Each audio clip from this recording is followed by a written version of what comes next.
గౌరవనీయులు రాష్ట్ర వ్యవసాయ శాఖ మంత్రివర్యులు పెద్దలు పోచారం శ్రీనివాసరెడ్డి గారు, వేదికను అలంకరించినటువంటి గౌరవ పార్లమెంట్ సభ్యులు పాటిల్ గారు, వేదికను అలంకరించిన ఎమ్మెల్సీ గంగాధర్ గౌడ్ గారు, నాతో పాటు ప్రచారంలో విచ్చేసిన మిత్రులు, నా రాజకీయ కార్యదర్శి state mining development corporation chairman అధ్యక్షులు షేరి సుభాష్ రెడ్డి గారు, వేదికను అలంకరించిన స్థానిక సంస్థల ప్రజాప్రతినిధులు, పార్టీ రాష్ట్ర నాయకులు, జిల్లా నాయకులు, సభలో ఆసీనులైనటువంటి అన్నదమ్ములకు, అక్కా చెల్లెలకు అందరికీ నా నమస్కారాలు. పోచారం గారు ఈ గ్రౌండ్లో ఎందుకు పెట్టారో నాకు అర్థం కాలేదు. సగం మంది బయట ఉన్నారు, మాకు హెలికాప్టర్ల నుంచి కనపడతా ఉన్నారు. ఆ రోడ్డు మీద ఉన్నారు చాలామంది, అదే కట్టకపోయిన పడతలేరు. ఇంత పెద్ద ఎత్తున మీరు ఇంత అర్లీ మార్నింగ్ సభకు ఇప్పటికి గంట ముందే వచ్చిరని నాకు సమాచారం ఉంది. గంటన్నర ముందు. పోచారం గారి మీద ఉన్న ప్రేమకు ఇది నిదర్శనం. వారి గెలుపు ఖాయమైపోయిందని చెప్పి నేను మనవి చేస్తా ఉన్నా.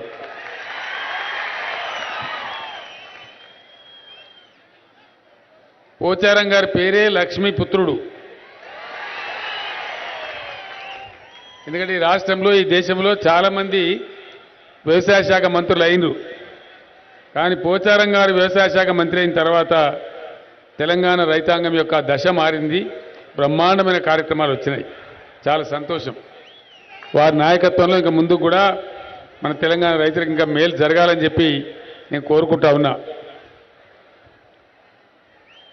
మీ అందరితో నేను కోరేది ఒకటే. నేను నిన్న మొన్న కూడా చెప్తున్నా, మీరు కొన్ని టీవీలలో కూడా బహుశా విని ఉంటారు. ప్రతి దగ్గర కూడా చెప్తా ఉన్నా నా డ్యూటీ కింద. ఎలక్షన్లు చాలా వస్తాయి, పార్టీలు కూడా చాలా నిలబడతాయి. సందర్భాన్ని అనుసరించి గెలవాల్సిన వాళ్ళు పార్టీలు, లీడర్లు కాదు. ఎప్పుడు కూడా ఎలక్షన్ వచ్చినా ప్రజాస్వామ్యంలో కనుక మంచి పరిణతి ఉంటే గెలవవలసింది ప్రజలు. ప్రజలు గెలవాలి, ప్రజల అభీష్టం, ప్రజల కోరిక గెలవాలి. అప్పుడు ఏమవుతుంది? వచ్చే 5 ఏళ్ళు ప్రజలు ఏది కోరుకుంటారో అది జరుగుతుంది. మనం ఆగమాగం గాలి గాలి ఓట్లు వేసినామనుకో, అంత గాలి గాలి జరుగుతుంది. తర్వాత తిట్టుకున్న లాభం లేదు, మొత్తుకున్న కూడా లాభం లేదు. మన చేయికెళ్ళి జారిపోతే అయిపోయాయి. కాబట్టి ఓటు వేసేటప్పుడే చాలా జాగ్రత్తగా సందర్భాన్ని, పరిస్థితిని, మంచి చెడ్డాన్ని ఆలోచించి మీరు వెయ్యాలి. అందరూ కూడా వచ్చి చెప్తారు, అన్ని పార్టీలు వచ్చి చెప్తారు, నేను చెప్పినట్టే చెప్తారు. మీరు వినాలి, మంచిగా సావధానంగా వినాలి. ఇంటికి పోయిన తర్వాత, మీ గ్రామానికి పోయిన తర్వాత, పట్టణం అయితే మీ బస్తీకి పోయిన తర్వాత మీరు చర్చ చేయాలి. చర్చించి నిజమేందో తెలుసుకొని వివేచనతోని మీరు ఓట్లు వేసినట్టయితే మీకు లాభం జరుగుతుంది. ప్రజాస్వామ్యంలో ఆ పరిణతి రావాలి. నేను కోరుకుంటున్న ఒక రాజకీయ కార్యకర్తగా మన దేశంలో ఇంకా రావాల్సి ఉంది, ఇంకా రాలేదు. ఈరోజు సందర్భం మీకు తెలుసు. తెలంగాణ రాష్ట్రం వచ్చిన తర్వాత అద్భుతమైన రీతిలో ప్రజలకు, అన్ని వర్గాలకు, అన్ని మతాలకు, రైతాంగానికి మేలు చేసే కార్యక్రమాలు ముమ్మలంగా జరుగుతూ ఉన్నాయి. కొన్ని సమస్యలు శాశ్వతంగా వదిలించుకునే పనిచేస్తూ ఉన్నాం. అవన్నీ మీ కళ్ళ ముందు ఉన్నాయి. నేను ఒక 5-6 విషయాలు చెప్తాను. అవన్నీ ఎక్కడనో జరిగేటివి కావు, రోజు మీ గ్రామాలలో మీరు చూస్తున్నవే. ఇప్పుడు ఎవరినైనా ఇక్కడ పెద్ద కన్ఫ్యూజన్ లేదు. ఈ ఎలక్షన్లో పెద్ద ఆగం కావాల్సిన అవసరం లేదు. సాపుకుంది ముచ్చట. ఒక దిక్కే కాంగ్రెస్, టీడీపీ వాళ్ళ కూటమి, ఇంకోవైపు 15 సంవత్సరాలు తెలంగాణ కోసం కొట్లాడి అనేక పోరాటాలు చేసి రాష్ట్రం సాధించి గత 4 ఏళ్ల నుంచి గవర్నమెంట్ చేసిన టీఆర్ఎస్ ఇంకోవైపు. తెలంగాణ పోరాటం ఎట్లా జరిగిందో మీకు తెలుసు. మిత్రులు పోచారం శ్రీనివాసరెడ్డి గారు వేరే పార్టీలో గెలిచి ఎమ్మెల్యేగా ఉంటే నేను కూడా ఉద్యమానికి భుజం ఆనాలే అని ఆనాడు ఎమ్మెల్యే పదవి కూడా రిజైన్ చేసి టీఆర్ఎస్లో చేరినారు. ఉప ఎన్నిక జరిగింది, నేనే వచ్చిన. బ్రహ్మాండమైన మేయర్తో మీరు దీవించినారు. ఎస్, మీరు తెలంగాణ కోసం కొట్లాడుతున్నారు కాబట్టి మేము మళ్ళీ గెలిపిస్తామని మీరే గెలిపించినారు. అప్పటి నుంచి పనిచేస్తూ ఉన్నాం. దాని తర్వాత మళ్ళీ ఆశీర్వాదించినారు. వారు మంత్రి అయినారు, సేవలు అందిస్తూ ఉన్నారు. మొత్తం రాష్ట్రానికి మీ బాన్స్వాడ నియోజకవర్గానికి కూడా సేవలు అందిస్తూ ఉన్నారు. మరి 48 ఏళ్ళు 58 ఏళ్ళు రాజ్యం చేసిన కాంగ్రెస్ టీడీపీ ఆ 58 ఏళ్ల కరెంట్ ఎట్లుండే, ఇవాళ మీ ఊర్లలో కరెంట్ ఎట్లున్నది మీరు ఆలోచన చేయాలి. ఊరికే గాలి కొట్టేయమని నేను చెప్తలేను. 4 ఏళ్ల కింద కరెంటు మన గతి ఏంది, ఇవాళ కరెంట్ ఏంది, కరెంటు ఎప్పుడు వస్తుందో తెలియదు, ఎప్పుడు పోతుందో తెలియదు, పంట వేస్తే మోటార్ ఎన్ని మాటలు కాలుతుందో తెలియదు, 2 మాటలు ఎక్కువ కాలినంటే ఇక అల్లి గాలి సున్నా. ఆ పరిస్థితి చూసినాం. ఇక నేను కూడా రైతుని, నాకు ఇవాళ కూడా వ్యవసాయం ఉంది కానీ ఏం లాభం. ఇప్పుడు నాకు 60 ఎకరాల పొలం లెవెల్ చేసింది మంచిగా ఉన్నది, వట్టిగానే పడుతున్నది, నీళ్లు లేవు, తుపాకీ ఉన్నది కానీ మందు గుండు లేదు. అంతేగా ఏం చేస్తాం. తెలంగాణ రైతు, నేను ముఖ్యమంత్రి అయితే మాత్రం వస్తాయా నీళ్ళు? ఏడకెళ్ళి వస్తాయి? కాలం కావాలి, లేదు. నీళ్లు రావాలి. ఎట్లా వస్తాయి? కాళేశ్వరం ప్రాజెక్టు కంప్లీట్ అయితే వస్తాయి. కాళేశ్వరం ప్రాజెక్ట్ కంప్లీట్ అయితే మన నిజాం సాగర్ కూడా 365 రోజులు నిండే ఉంటుంది. నిజాం సాగరు ఎండుడనే ముచ్చట ఉండనే ఉండదు, నీళ్లు లేకపోవడం ఉండదు. 365 రోజులు నిండే ఉంటుంది. వర్షం పడుగాక పడకపోగాక మనం నాట్లు వేస్తూనే ఉండొచ్చు, పంట పెడితేనే ఉండొచ్చు. వానాకాలం నారులు ఎప్పుడు పోయాలి? తెలంగాణ కాళేశ్వరం వచ్చిన తర్వాత మే నెలలనే పోయాలి. రోహిణి కార్తీలనే నారేయాలి. మళ్ళీ మార్చి లోపలనే పంట కోయాలి. రాళ్ళ వానలు రాకముందే పంటలు అయిపోవాలి. అవి తెలంగాణ కావాలి కదా, అయితే బంగారు తెలంగాణ. అటువంటి పంటలు పండాలి.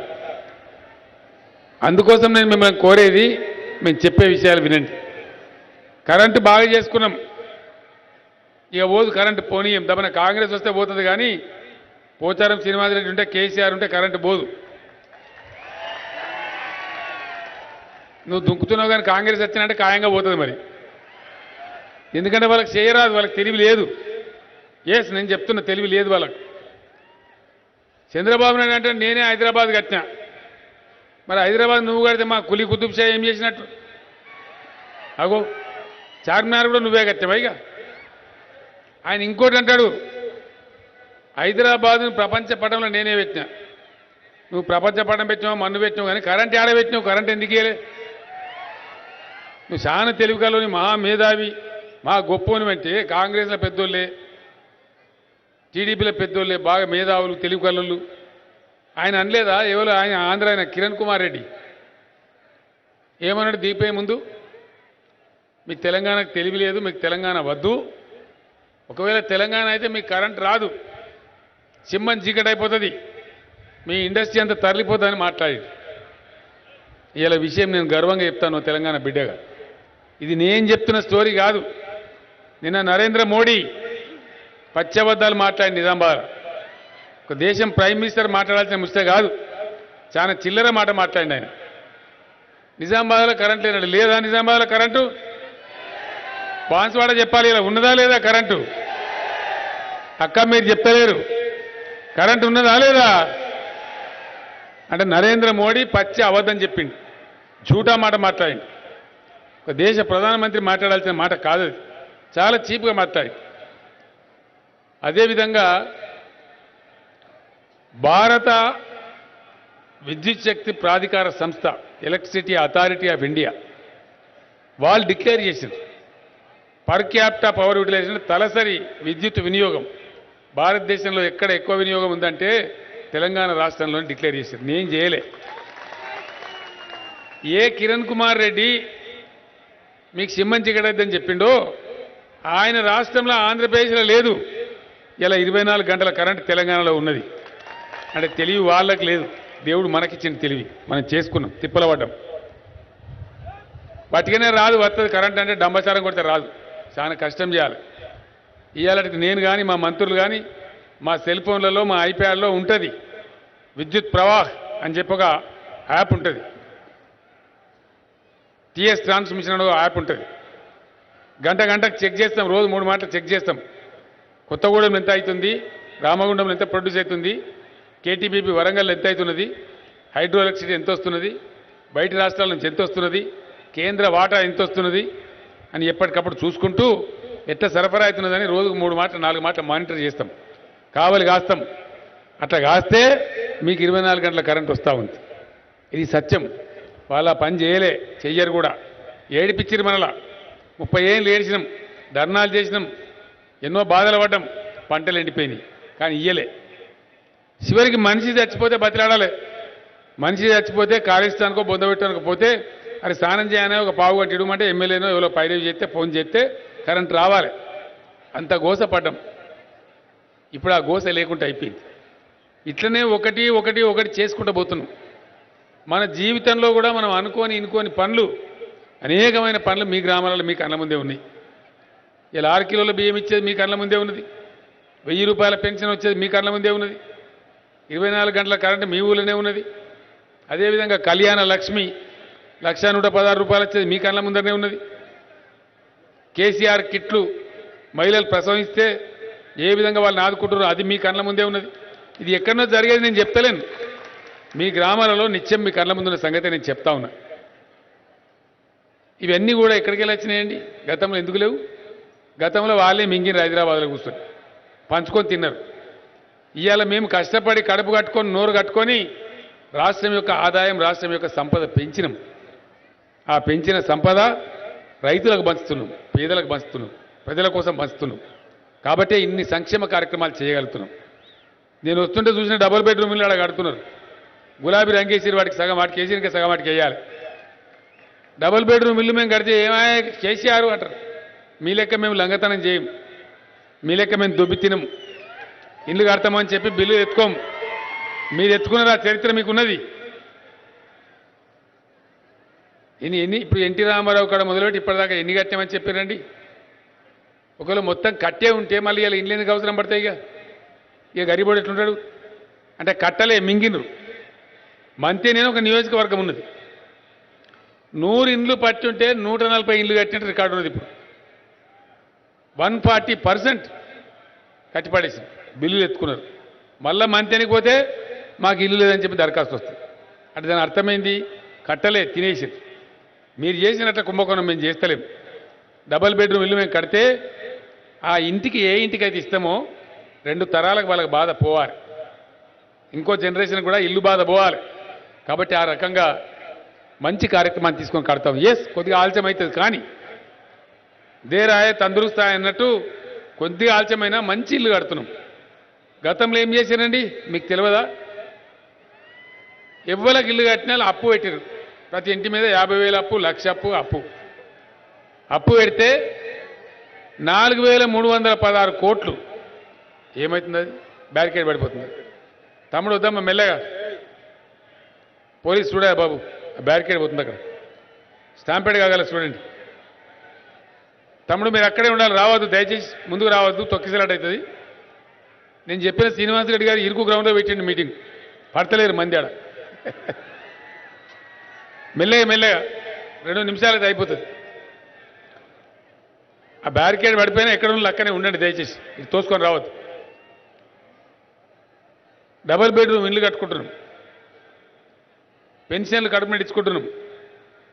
దేశంలో ప్రపంచంలో ఎక్కడ లేని స్కీమ్ రైతు బంధు స్కీమ్, రైతు బీమా స్కీమ్. మన జిందగీలు అనుకున్నామా? మునుపు నీటి తీరువాలు వసూలు చేశారు. మన పారినా పారకున్నా కాలువ కింద. ఇలా నీటి తీరువాను మొత్తమే రద్దు చేసినాం శాశ్వతంగా. మీకు నిజాం సార్ కింద ఎంత పంట పండించుకున్నా రూపాయి అడగరు ఎవడు మిమ్మల్ని. రద్దు చేసినాం. పాత మీరు రూపాయి కట్టే అవసరం లేదు. కరెంటు బాగా చేసుకున్నాం, 24 గంటల కరెంట్ ఇస్తున్నాం. రైతు బంధు కింద ఎకరానికి 4,000 ఇచ్చుకుంటున్నాం.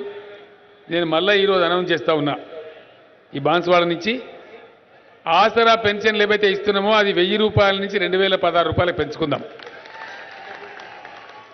వికలాంగులకు ఇచ్చేది 1500 నుంచి 3,016 చేసుకుందాం.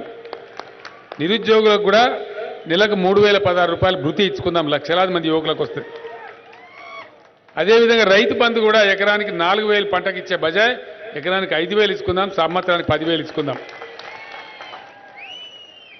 ఇట్లా ఇవన్నీ కూడా చేసుకుందాం. గ్యారంటీగా మన గవర్నమెంటే వస్తుంది. నేను బయలుదేరే ముందే తెలుసుకున్నాం, బాన్స్వాడలో 73% శ్రీనివాసరెడ్డి దిక్కుందని చెప్పి రిజల్ట్ వచ్చింది. ఏది సర్వేలో నిన్న రాత్రి వచ్చింది. వాడు మొత్తం నాకు ఇలా పొద్దుమేకి ఇస్తాడని నేను చెప్పిన. నేను పోయే బాన్స్వాడ జూకల్ ఇవి ఎట్లయినా బాబు అంటే, నువ్వు బాన్స్వాడ పట్టుకొని ఇలా మెదక్ జిల్లా నర్సాపూర్ దాకా పోతున్నావు సార్, 7 నియోజకవర్గాలు పోతున్నావు, ఏడిటికేడి టీఆర్ఎస్ఏ గెలుస్తుంది బ్రహ్మాండ ప్రజలకు కూడా చెప్పని చెప్పిన వాడు. ఇంతకుముందు పొద్దున నేను వస్తుంటే చెప్పాను, రాష్ట్రం అంతా అట్లే ఉన్నది. నేను నిన్న మీరు నిన్న టీవీలలో చూసుంటారు. నేను నాగార్జున సాగర్ పోయినా, ఎక్కడ ఆలియా పోయినా, చాలా ప్రాంతాలు పోయినాం. తెలంగాణ 4 ఆదిలాబాద్ పోయినాం, ఖమ్మం పోయినాం. ఎక్కడ పోయినా ఇదే కథ. నా ముందు మానవ సముద్రం కనపడతా ఉంది. బ్రహ్మాండంగా తరలిస్తున్నారు. నిన్న నరేంద్ర మోడీ ఇంత చెప్పాయంటే నిజామాబాద్లో 25,000 మంది వచ్చింది. మహబూబ్నగర్ కాడ మన సభకు వచ్చిన వాళ్ళు సగం మంది పోయింది. అంత 15,000 మంది రాలే. దానికి ఆయన ఎగిరెగిరి మాట్లాడండి, అబద్ధాలు మాట్లాడండి. నేను ఒక్కటే మాట మీకు మనవి చేస్తా ఉన్నా, ఎన్ని మంచి కార్యక్రమాలు, ఎన్ని సంక్షేమ కార్యక్రమాలు జరిగినాయో మీకు తెలుసు. అవన్నీ కొనసాగించుకుంటాం ముందుకు. మీకు అన్నిటికన్నా పెద్ద మాట నేను చెప్పేది బాన్స్వాడలో. పోచారం గారు ఇక్కడ ప్రజలకు ఇంత అవసరం ఉంటే చిన్న పిల్లగాడు కొట్లాడతారు నాతో. నీళ్లు సింగూరుకెళ్ళి నీళ్ళు ఇవ్వాలి, పోయిన తేప కొట్లాయండి, మళ్ళీ ఈ తేప కూడా కొట్లాయండి. కానీ నాకు అబద్ధం చెప్పాను. నేను ఇప్పుడు చూస్తే మంచిగా నీళ్లు ఉన్నాయి సింగూరు నిజాం సాగర్లో. అది ఇచ్చినే కానీ మొత్తం ఖర్చుగా నువ్వు ఎక్కువ చేసుకొచ్చినావు. సంతోషం, మీ ప్రజల గురించి తెచ్చినావు. అట్లా దండాడాలి నాయకులు అంటే అట్లా ఉండాలి. అట్లా ఉంటేనే పంటలు మంచిగా పండితే మన రైతులు బాగుంటారు. నీళ్ళు చాలా ఎక్కువ తెచ్చి పెట్టండి, ఎందుకైనా మంచిది అని చెప్పి. ముందరికి నాట్లకు పనికైతే అనుకుంటా ఏం సంగతి తెలియదు. నీళ్ళు మన సింగూరు నుంచి నాతో కొట్లాడి తెచ్చిపెట్టండి. మీకు 2 ఏరియాలు కొద్దిగా ఎత్తే ఏరియాలని నిజాం సాగర్ మీద లిఫ్ట్ పెట్టి మీకు జాకోర దగ్గర, చందూరు దగ్గర 2 లిఫ్ట్లు కావాలి. మీకు 100% ఎన్నికల తెల్లారి మనమే గెలుతున్నాం కాబట్టి, గతంలో నేను బాన్స్వాడకు తక్కనే వచ్చినా, ఎన్నికల తెల్లారి నెల లోపల నేనే వచ్చి ఫౌండేషన్ స్టోన్ వేసి బ్రహ్మాండంగా ఆ 2 లిఫ్ట్లు కూడా ఒక్కటే ఏడాది లోపల కట్టిస్తామని చెప్పి నేను మనవి చేస్తా ఉన్నా. మొత్తం పచ్చగా ఉండాలి బాన్స్వాడ, ఒక బెత్తడి జాగ కూడా ఖాళీ ఉండద్దు. ఎందుకంటే దాంతో కాళేశ్వరంతో మల్లన్న సాగర్ నుంచి నిత్యపల్లి కళ్యాణం పచ్చతోరణంలాగా నిజాం సాగర్ నిండే ఉంటుంది. ఎప్పుడు మత్తడి తొలుకుబడ్డట్టే ఉంటుంది, ఈవెన్ మే నెలలో కూడా. అదే నేను కలగంటున్నది, అదే నేను కోరుతున్నది. తెలంగాణ కోసం నేను తనలాడుతున్నది అదే. మనకు గది కావాలి కదా, గది అయితే బతుకుతాం. ఈ బట్టి డంబాచారం మత్తుగా మాట్లాడచ్చు, నీ మీద నేను పొడువు, నా మీద నువ్వు పొడువు అని చెప్పి మాట్లాడే గది కాదు కావాల్సింది. ఈ 2 లిఫ్ట్లు 100% నేను చేయిస్తాను, మీకు హామీ ఇస్తా ఉన్నా. బాన్స్వాడలో డిగ్రీ కాలేజ్ లేదన్నారు, అది కూడా వెంటనే ఇమీడియట్గా మంజూరు చేస్తాను నేను మనవి చేస్తా ఉన్నా. అదేవిధంగా 2 మండలాలు చందూరు కానీ మొస్తరా కానీ మండల కేంద్రాలు కావాలని కోరుతున్నారు. 100% ఆ 2 మండలాలు కూడా ఏర్పాటు చేస్తామని చెప్పి నేను మాట ఇస్తా ఉన్నా. మీకు నీళ్లు మంచిగా వస్తాయి, కరెంటు మంచిగా వస్తుంది, మీరు అనుకున్న కార్యక్రమాలు కూడా చేస్తాం. కాబట్టి మీ అందరితో నేను ప్రార్థించేది, శ్రీనివాసరెడ్డి గారు ఇవాళ బ్రహ్మాండమైనటువంటి పదవిలో ఉన్నారు, ఇంకా కూడా ఉంటారు. నేను మీకు హామీ ఇస్తా ఉన్నా.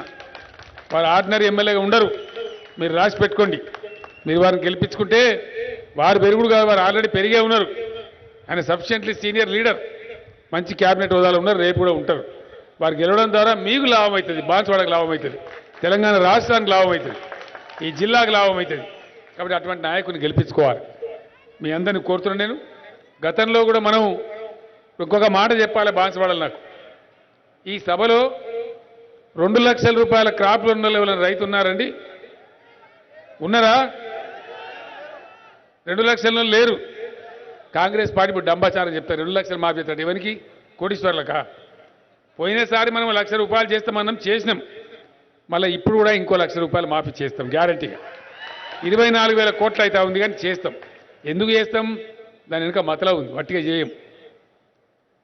కేసీఆర్ బతికుండగా, పోచారం శ్రీనివాసరెడ్డి బతికుండగా మా రైతులు అప్పులు కట్టి బ్యాంకులో మీ దగ్గర ప్రతి ఒక్క రైతు దగ్గర 5 లక్షలు, 10 లక్షలు, 20 లక్షలు బ్యాంకులో సిలకుండాలి మీ దగ్గర.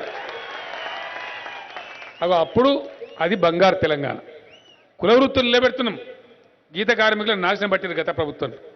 ఇలా మేము మొత్తం చెట్ల రకం రద్దు చేసినాం, బ్రహ్మాండంగా వాళ్ళకు ఎక్స్గ్రేషియా పెంచినాం. 5 కోట్ల ఈత తాటి వనాలు పెంచుతున్నాం. అదేవిధంగా చేనేత కార్మికులను ఆదుకుంటున్నాం. యాదవ సోదరులు ఉన్నారు, హైదరాబాద్కు రోజు చెస్సవు లారీ గొర్రెలు దిగుమతి అయి వస్తాయి. నేను అడిగిన మనకు గొల్ల కుటుంబాలు లేరా? ఉన్నారు, 30 లక్షల మంది ఉన్నారు. ఎవడు పట్టించుకోలే. కానీ ఈరోజు మేము 4,000 కోట్ల రూపాయలతోని 70 లక్షల గొర్రెలు కొని తెచ్చిచ్చిన మా యాదవ్ సోదరులకు. వాడికి ఇలా 40 లక్షల పిల్లలు పుట్టినాయి. 1,10,00,000 కొత్త గొర్రెలు వచ్చినాయి. సాయంత్రం పూట ఊళ్ళకి పోతుంటే ఆడ చూసినా అవే గొర్రెలు కనబడుతున్నాయి. నేను నాకు అడ్డమచ్చి 2-3 ఊళ్ళల్లో ఇదేంద్ర బాబు ఇంత కనబడి మీరు ఇచ్చిన గొర్రెలే సార్ అని చెప్పింది. ఆ విధంగా అద్భుతంగా యాదవ్ సోదరులు 1,500 కోట్ల సంపద సాధించినారు. ఇంకా ఇతర కులాలు కూడా అదే పద్ధతిలో ముందుకు పోవాలి. గిరిజన సోదరులు, లంబాడ సోదరులు అనేక సంవత్సరాలు ఏడిచినారు. ఎవడు ఇయ్యలే, మీ అక్క ఎవడు గౌరవించలే. 3,500 గ్రామ పంచాయతీలు గిరిజన బిడ్డలో రాజ్యమయ్యేటట్టు తండాలు గ్రామ పంచాయతీలు ఏర్పాటు చేసినాం. బాన్స్వాడలో కూడా 29 తండాలు గ్రామ పంచాయతీలు అయినా మీకు తెలుసు. ఈ ఎలక్షన్ అయిపోగానే ఒక్కటి నెల లోపల పంచాయతీరాజ్ ఎలక్షన్ అవుతుంది.